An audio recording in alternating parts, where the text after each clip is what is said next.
İmam Sadiqə dedilər, soruşdular. Yalancı kimə deyilir?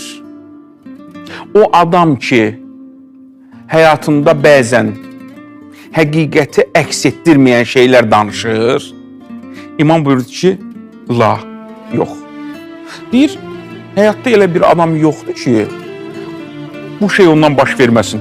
Yəni, hərdən bir həqiqətə uyğun olmayan şeylər danışsın. Yəni, insanlar məsum deyil də, belə hallar olur. Bəs buna yalancı demirlər. Bəs yalancı kimdir? İmam buyurdu. O insan ki, yalan onun təbiətinə hopub. Xarakterinə çevrilir. Şəxsiyyətinə çevrilir. Yəni, vərdişə çevrilir.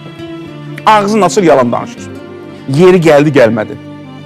Bu dəhşətli bir şeydir. Vərdiş insanı bu hala salır.